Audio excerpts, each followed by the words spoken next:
news on Signature TV. First, the headlines. Southeast monarch debunks alleged bribery for grazing claim. Doctors threaten to strike over abduction. NCDC confirms Mpox cases in Enugu and Ebonyi states. Stay with us.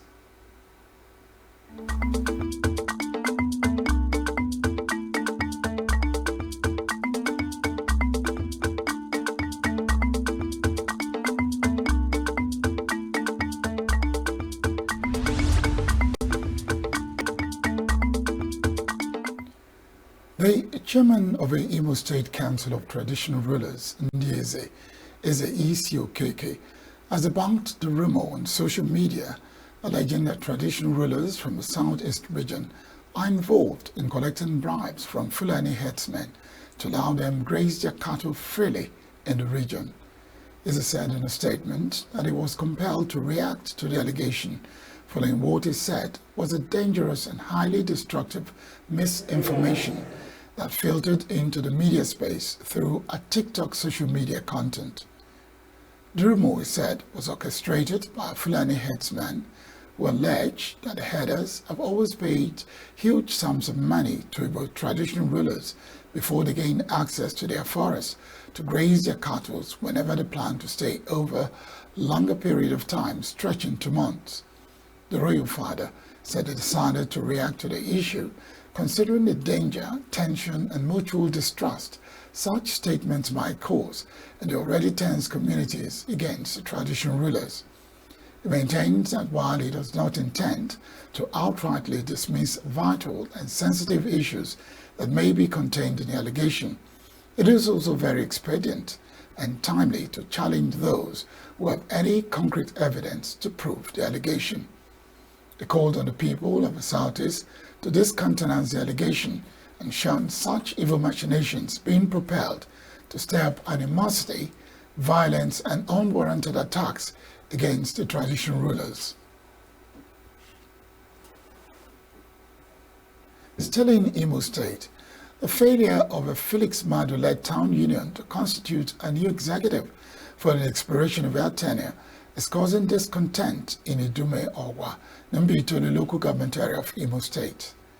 According to the immediate past traditional prime minister of the community, Didi Woa, the tenure of the current town union president expired on Saturday, August 17 this year, having been elected on August 17, 2021. Iwoa claimed that many people in the community had expected the current leadership to constitute an electoral committee to oversee the process of electing a new executive, accused the president of using delay tactics to perpetuate himself in office, even when such an act is unconstitutional. Reacting to the allegation, Embattled Town Union President Okechukwu Madu said that he was not ignorant of the fact that his tenure expired on August 17. He, however, said that no public function will take place in the community within the mourning period of the late traditional ruler, His Royal Highness Eze Alban Uzo, who according to him was pronounced dead in 2023 and was buried on December of the same year. The town union president maintained that in their constitution it was stipulated that if the traditional ruler or his wife dies, the entire community will mourn their demise, and within that period, no festive activity will take place till the mourning period was over. He said that those calling for the constitution of a new leadership should know about the custom. Madu further said that when Ngozi Grace Uzo died a few years ago, the women's group of a town union mourned her for 1 year without getting involved in any festival, nor even the August meeting. Madu noted that an emergency meeting was held on January 18 this year by elders of a community who reaffirmed that there will be no public gathering or festivity within the ongoing 1-year mourning period, which will end on December 29 this year. Meanwhile, the member representing Beitolo constituency in Imo State House of Assembly, Ikechukwu Ikpeamieze, has called on the warring parties to seek peaceful resolution. Addressing some of the village heads at his office at the State Assembly complex, The lawmaker informed them of his willingness to help resolving the issue. Mise further told the village heads and warring parties to consult the constitution and apply it on the current issue, enjoined them to avoid actions capable of disrupting the mourning period of their Eze. The Nigeria's Center for Disease Control, NCDC, says the number of suspected and confirmed Mpox cases in the country has declined over the past 4 weeks. NCDC, which made the disclosure via its official website, said that 51 new suspected cases were reported between epidemiological weeks 29 to 32 of 2024.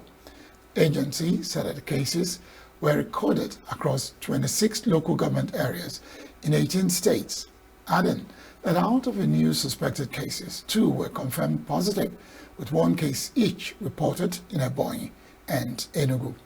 It further stated that the latest figure is a marked decrease from the 7 confirmed cases recorded in the earlier period. The NCDC highlighted that in 2024 alone, Mpox had been confirmed in 19 states and the Federal Capital Territory (FCT), affecting 30 local government areas. It said that the case fatality rate for Mpox was calculated based on confirmed cases only. The agency advised the public to avoid close contact with individuals showing symptoms, particularly those with rashes or skin lesions, to prevent the spread of Mpox. It also urged healthcare providers to be vigilant for patients presenting fever, rash, and other Mpox symptoms, especially if they have a history of travel to affected areas or contact with suspected cases. The NCDC said that the National Mpox Technical Working Group, comprising multi-sectoral and multi-partner teams, is continuing its work to monitor and respond to the outbreak across the nation, urging Nigerians to remain vigilant and adhere to public health guidelines. In order to strengthen and promote government-citizens relationship for accountable governance, a non-governmental organization, Development and Integrity Intervention Goal Foundation, DIG Foundation, has embarked on monitoring and tracking tour of various project sites in Ebonyi State. They report. Visits in Ebonyi State by the Development and Integrity Goal Foundation, DIG Foundation, with support from Nigeria Civil Society Situation Room through FCDO Fund, came as a follow-up to the 2023 Citizens Accountability Report presented by Ebonyi State Auditor General to the citizens on July 12, 2024. The Executive Director, DIG Foundation, Mr. Oliver Jachima, said the project tracking was in line with Governor Francis Nwifuru's People's Charter of Needs, Open Government Partnership, which is meant to strengthen and promote government-citizens relations for accountable governance. DIG have been in the States, and we have a kind of robust partnership with the government. Sometime last month, the Auditor General made a presentation on the Citizen Accountability Report, extolling what the government has spent with our public fund. Of course, you know what the fund government are using is our own collective fund. And so we should know, as citizens, we should be able to know what the government are using our fund for. And so after that engagement, we decided to do some kind of project tracking to know whether those things you mentioned in the analysis was really true. And that's why we're doing that. And you know, of course, also the Ebonyi State is an OGP state, Open Government Partnership. And I happen to be the co-chair, non-state actors. And so these are some of the activities we need to be doing to promote transparency, accountability, and good governance in the state. Start from the water side, water resources side, project side. You know, we were together yesterday. You see some project activities going on in some of the project sites. That gives us hope that in the distant time, this present administration is trying to revive some are already abandoned, and that's so there is hope as long as we went there and see project activities going on. But also, there is also a need for advocacy for some abandoned projects. Some of the project sites visited include the Old Waterworks Water Project and Raw Water Lifting Plant, whose river has been converted to a dam with a 6-month contract duration awarded in July 2024 to Air Dove Transnational Limited. It's not an administrative office. This place is just, like I say, it's a raw water lifting plant. Okay. We lift our raw water here and freeze at the high lift. At the hilltop, as you're looking at it, that's what we do. Because one thing unique about the scheme there is it's purely gravitational system. Also visited was the Central Water Reservoir situated at Mbabo in Ebonyi local government area. The contract, which is to the tune of 498 million naira, was awarded to Air Dove Transnational Limited for the fencing and desilting of the Central Water Reservoir. It is a component of that job that we went to use, the old Abakaliki water scheme. Okay. This job here is a component of that one. It's the same contract name by the same contractor. What informed His Excellency to finish this is as a result of the memo made by our Honorable Commissioner, Honorable Martin Messenger. Before now, people used to encroach into this place. People used to come inside here to defecate, and Ebonyi being seen as one of states with high level of open defecation. So he saw the reason to make those memos, and His Excellency in his wisdom saw the need to make that approval. That is why this place is being fenced. 1, to stop encroachment, 2, to stop open defecation here. All waters on foot, whether it is produced from this water scheme, whether it is produced from Ferretti, all of them come inside this reservoir. Yes, it is from here that will now supply to the public. Another project site visited by the team is the Okawo Water Treatment Plant in Onitsha local government area of Ebonyi State, which was awarded by former Governor Martin Elichi's administration in 2008, with the low-lift component awarded by former Governor David Umahi's administration in 2017. The water project, which has the capacity to produce 100,000 cubic meters of water per day, has remained uncompleted with no activity going on in the site. This place you are seeing is called the high lift. Behind you is the low lift, where the raw water is lifted from. And then using pumps there, it will come to the treatment plant here. After the treatment plant here, the clean water from here is meant to go to 15,000 cubic meter capacity reservoir at Ugulam, from where it will by gravity distributed. It is meant to serve the entire Ebonyi South-Senatorial zone. Fortunately, the idea was very laudable. The immediate past government did not do much. But then, the next government, which we are experiencing now, saw the need to complete this project.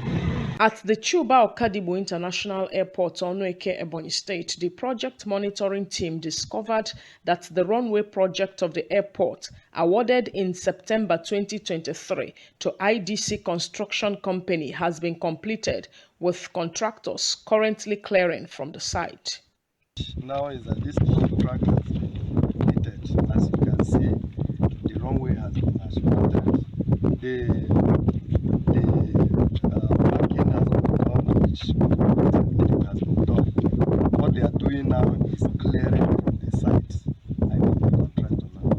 They are already clearing from the site. So I can't give the exact date now. What is really preventing flight now, after clearing of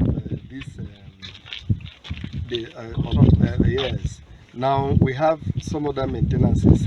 Somebody is calling me. They are coming to maintain the mobile tower that is there. As you can see, the control tower, that tall one there, is still under construction. They have not completed the work. But assuming we are to start operation now, we'll be using the mobile tower for the work. And then there are some other minor maintenance in the terminal building. That is what is actually holding down.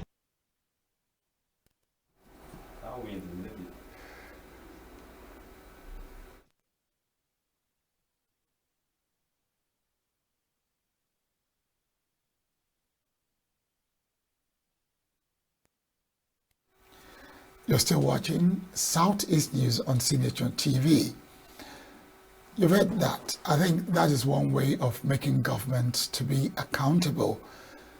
If they say they are embarking on any projects, independent people should be able to verify that these projects are actually going on, and because the citizens are paying for such projects. Let's turn our attention now to Anambra State, where our bureau chief in Anambra, Ndu Okmalaze, is on to us with Zoom. Ndu, good afternoon. Good afternoon. It's good to have you on again today. I think today we have a flurry of activities coming from Anambra State, where NMA is threatening to go on strike following the kidnap of one of their members.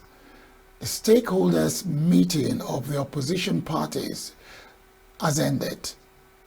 And the other issues, tiny but issues that add up to the greater number of issues in Anambra State.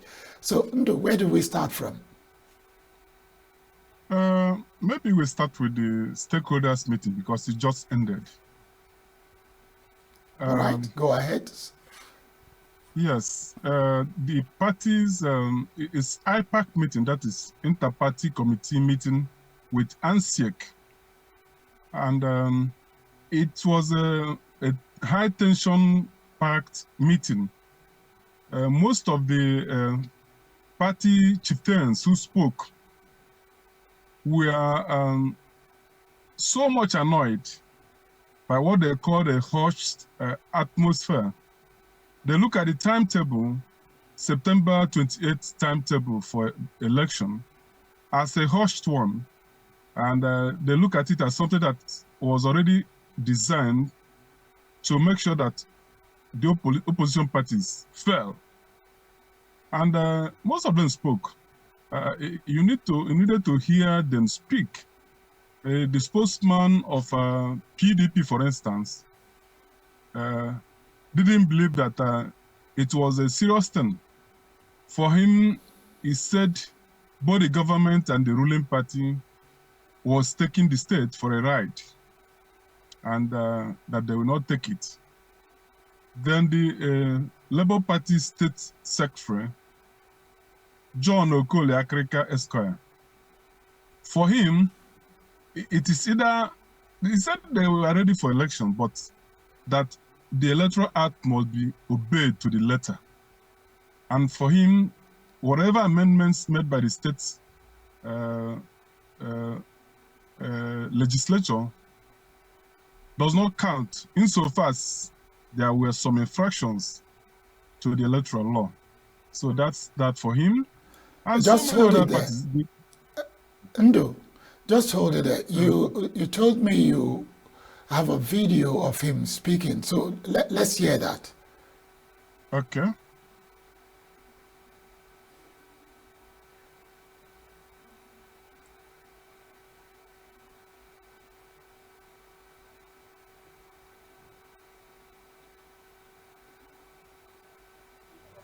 We are not saying we are not going to participate in the election. Because what we are saying is that an election we are going to participate in shall be conducted in accordance with the law. That's what they're saying. And the law is very clear. If you look at sections 28 and 150 of the Electoral Act 2022, which is the ground norm, which is the basic law, the procedure adopted by ANSEC, the procedure is very well stated in that in those provisions. And again, if you look at section 228 of 1999 Constitution, it is also very obvious on who will make law regarding the conduct of party affairs in connection with internal democracy. That's what I'm saying.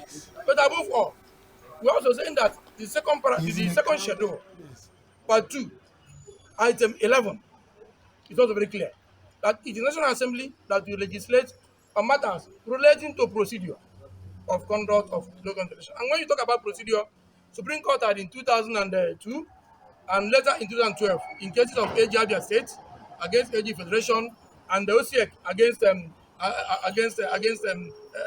Balogun, held that issue of issuance of notice is at the basis, is fundamental, is transcendental in conduct of local government election, and that it is only the law made by the National Assembly that will regulate the issue of issuance of notice.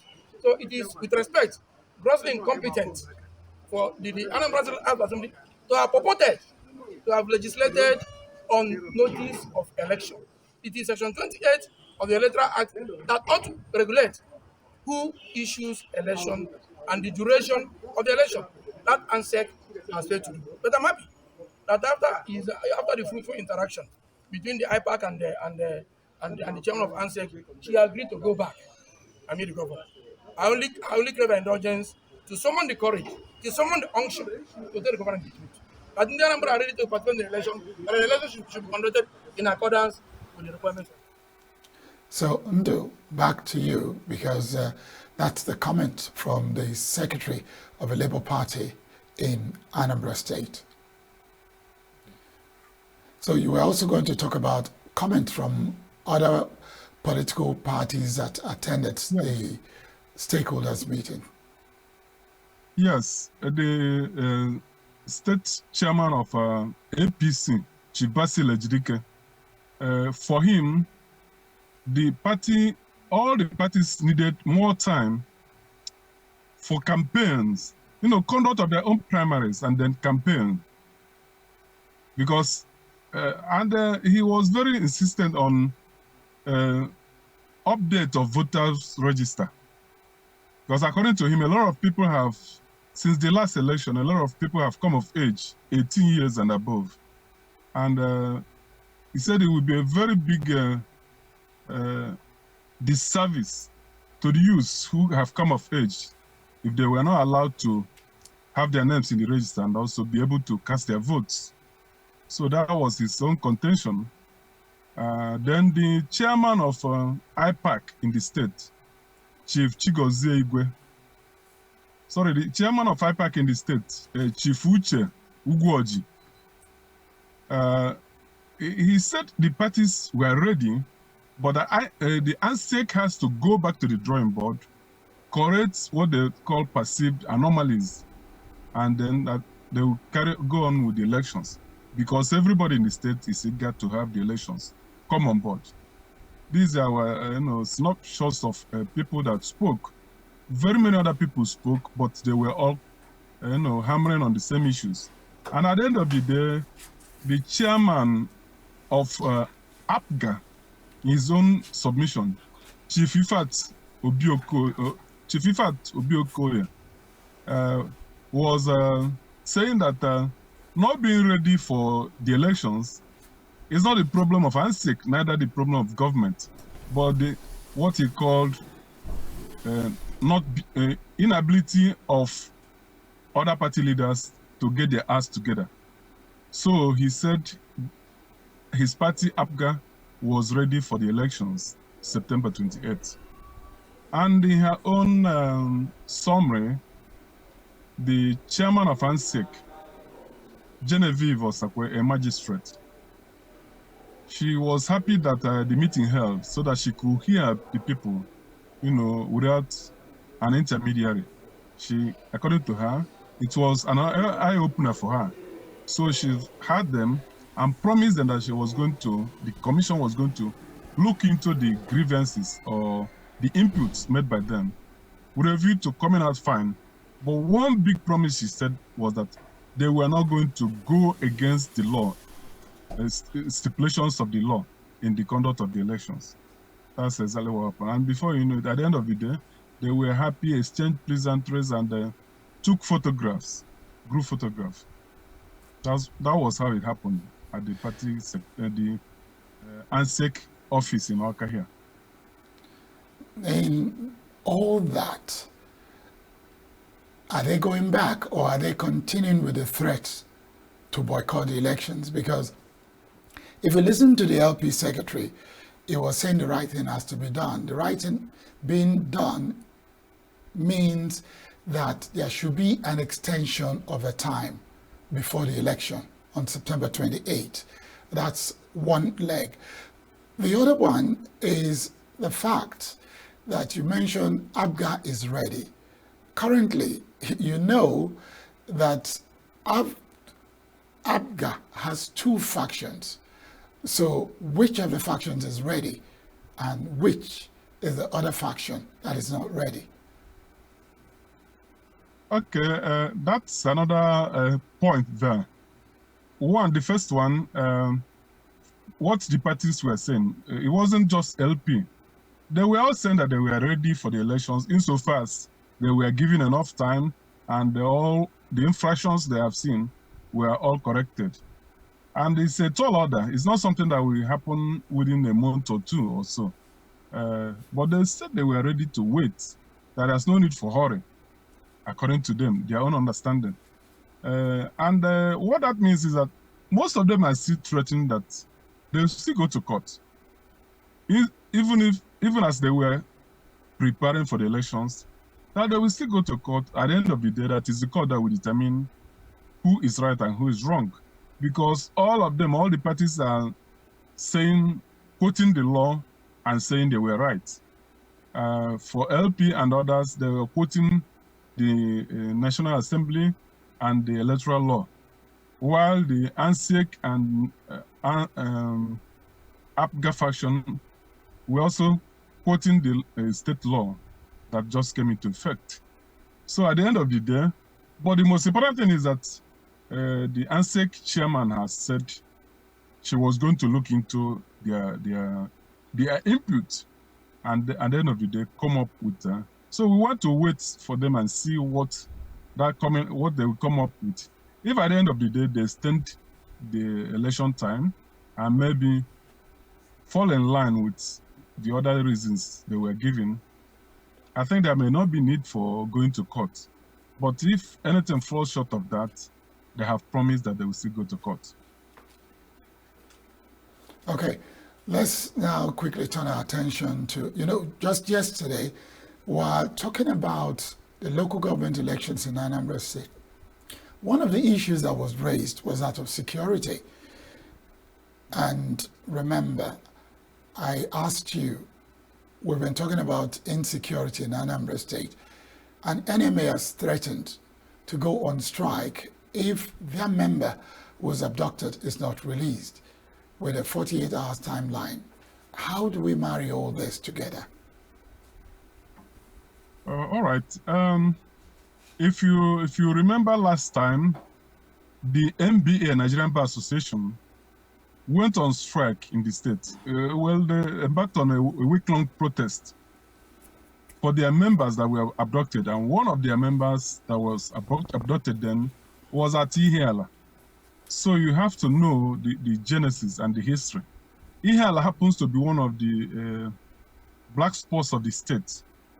Most of the kidnappings and all whatnot happen within the Ihiala zone, Urumba zone, Agwata zone, and Obaru end. So this one again is also happening at Ihiala, member of the NMR. And I am sure they will live up to their threats if nothing happens. But the state police is not resting on their oars.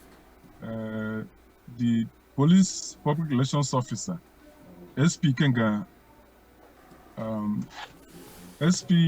Tsochukwu, just spoke to us and told the media that they recently swooped on a criminal den in Ihiala local government area, and they were able to rescue a victim he didn't want to name, but for sure it's not the NMA member. NMA. So, but they have rescued somebody from that end, arrested a member of the gang, and according to him, they are still spreading their dragnets with a view to catching up with those who are holding the doctor. That's the situation so far. Thank you very much, Ndu Okbaleze, for coming through again as usual. Enjoy your day. Get back to you. We'll take a break now on Southeast News on Signature TV.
That's how far we can go on today's edition of Southeast News. We'll definitely be back tomorrow. Barik Mwado is my name. Thank you for staying with us.